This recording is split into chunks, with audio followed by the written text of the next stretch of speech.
हम भी कल सुबह से उनकी मॉनिटरिंग कर रहे हैं और हमारी प्राथमिकता है कि वो सभी ठीक होकर के यहां से अपने अपने घरों में जाएं। विशाल हमारे साथ हमारे सहयोगी जुड़ गए ज्यादा जानकारी के साथ। विशाल, दिल्ली की मुख्यमंत्री रेखा गुप्ता मैक्स हॉस्पिटल पहुंची, घायलों का हाल जाना, क्या जानकारी मिल रही है?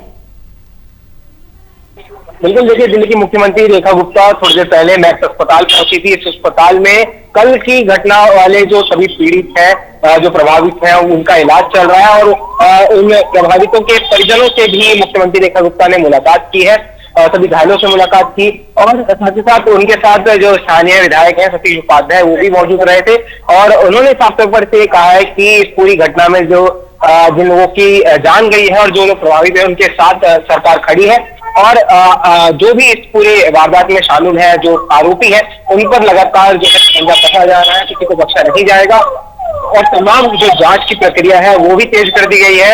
मजिस्ट्रेट लेवल की जांच जो है इस पूरी घटना में कल से ही वो जो है चालू कर दी गई थी। बिल्कुल, साथ ही साथ विशाल, जो घायल है उनकी क्या हालत बनी हुई है, उसको लेकर क्या जानकारी है आपके पास? देखिए, कुछ घायलों को जो है अस्पताल से छुट्टी मिल चुकी है, लेकिन कुछ की हालत अभी भी काफी जो है नाजुक बताई जा रही है। कई को जो है काफी ज्यादा बर्न इंजरीज का सामना करना पड़ा है, जिस वजह से उनको अभी भी वेंटिलेटर पर रखा गया है। कुछ जो है उनकी हालत धीरे धीरे उनकी स्थिति में सुधार जरूर आ रहा है, लेकिन कुछ ऐसे भी है जिनको काफी गंभीर रूप से चोटें आई है, तो उनका इलाज अभी तक चल रहा है। साथ ही कुछ विदेशी नागरिक भी बताए जा रहे हैं जो अभी अस्पताल में भर्ती हैं, इनकी हालत क्या बनी हुई है? देखिए, बिल्कुल, चाहे देशी नागरिक हो या फिर देशी नागरिक हो, दोनों में लगभग सेम कंडीशन देखी गई है, क्योंकि काफी ज्यादा जो भीषण आगजनी थी उसमें जिन लोगों को सबसे पहले बाहर निकाला गया था उनकी हालत फिलहाल स्थिर है, लेकिन जो काफी देरी से बाहर निकले थे, जिन बॉडीज को, जिन लोगों को काफी देर में बाहर निकाला गया, उनको काफी गंभीर चोटें आई हैं। चलिए, बहुत बहुत शुक्रिया विशाल इस जानकारी के लिए। प्रणय शर्मा हमारे साथ जुड़ गए हैं सीधे बातचीत के लिए। प्रणय, क्योंकि आप मौके पर मौजूद हैं, क्या स्थिति बनी हुई है, सबसे पहले ये जानना चाहेंगे। देखिए, जैसे कि अभी खुद जो स्थानीय विधायक हैं सतीश उपाध्याय, उन्होंने पूरी जानकारी दी और उन्होंने ये साफ बताया कि लगातार वो जिस तरीके से के साथ बने हुए हैं, मौजूदा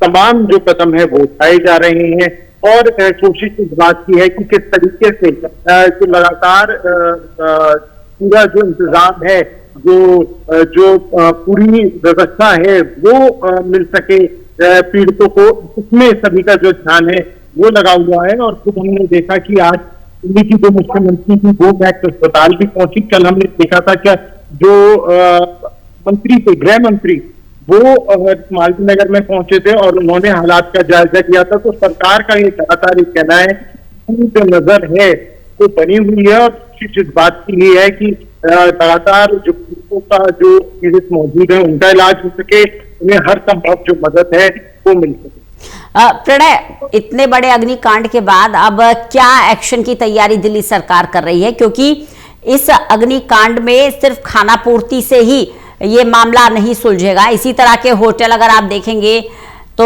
नई दिल्ली रेलवे स्टेशन से शुरू करेंगे और पूरी दिल्ली का दौरा करेंगे तो हर जगह, हर गली, हर मोहल्ले में इसी तरह की इमारतें खड़ी हुई हैं। और विशेष रूप से जहां मालवीय नगर में ये हादसा हुआ है उससे थोड़ा सा आगे जाए, वसंत विहार का जो एरिया पड़ता है, एम्बेसीज भी हैं वहां पर, तो पॉश एरिया है ये। जब यहाँ इस तरह से अवैध रूप से संचालन हो रहा है, मानकों का ध्यान नहीं रखा जा रहा, नियमों को ताक पर रखा जा रहा है, तो एक नजीर पेश करने की जरूरत है, सख्त कार्रवाई की जरूरत है। क्या एक्शन प्लान अब दिल्ली सरकार के पास है? बिल्कुल, देखिए, अगर हम बात करें तो मजिस्ट्रेट जांच के जो आदेश है रंजना, वो दे दिए गए हैं। वहीं मुख्यमंत्री ने ये साफ बात कही है कि किसी तौर पर अवैध निर्माण हो या जो एनओसी दी गई है उसे ताक पर रखकर निर्माण किया गया हो या किसी के पास एनओसी ना हो, और पूरा एक ड्राइव चलाया जाएगा। देखिए, कल बाकायदा एनसीडी के मेयर का भी बयान था, वो सामने आया था और उन्होंने ये कहा था कि पूरी दिल्ली में इस तरह का ड्राइव चलाया जाएगा, जिससे कोशिश की जाएगी कि जो इस तरह के चाहे होटल हो, चाहे एयरबीएनबी हो, चाहे गेस्ट हाउस हो, जो चल रहे हैं, जो रेस्टोरेंट हो, उन पर लगाम लग सके, क्योंकि ये संख्या काफी बड़ी है और एक पूरे बड़े व्यापक ड्राइव की आवश्यकता है जिससे ये साफ हो सके कि आखिर कितनी वो संख्या है जो नियमों का उल्लंघन करती हुई नजर आ रही है, और निश्चित तौर पर उसके बाद सरकार की जो कार्रवाई है उन बिल्डिंग्स पर होती हुई नजर आएगी। चलिए, बहुत बहुत शुक्रिया प्रणय हमारे साथ जुड़ने के लिए, इस जानकारी के लिए।